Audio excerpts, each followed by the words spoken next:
নমস্কার। Spiritual bulletin এক্সট্রাস চ্যানেলের সকল শ্রোতা ও দর্শককে জানাই সাদর সুস্বাগতম।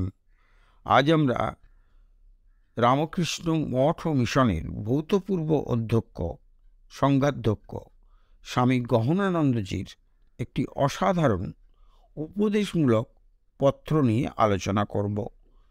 তিনি লিখছেন কোন এক ভক্তকে, দেখো,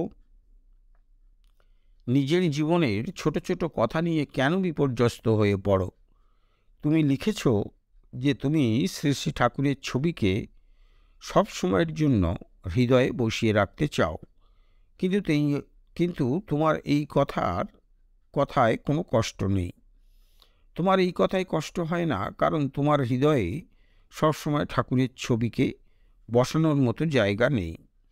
তোমার হৃদয়ের মধ্যে তো তোমার শাশুড়ি, শ্বশুর, তোমার ফ্ল্যাট, তোমার ঠাকুরঘর, তোমার ছেলে, এই সবের জন্য জায়গা বানিয়ে নিয়েছ। শ্রী শ্রী ঠাকুরের জন্য তুমি কি জায়গা বানাবে?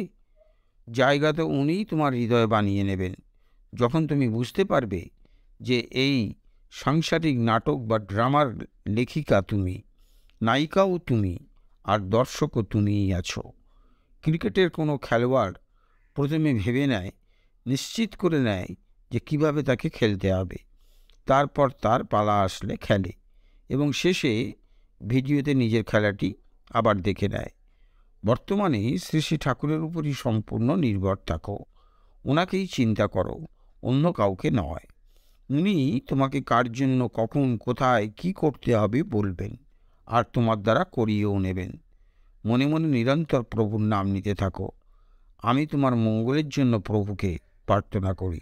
ইতি তোমার সতত শুভাকাঙ্ক্ষী স্বামী গহনানন্দ।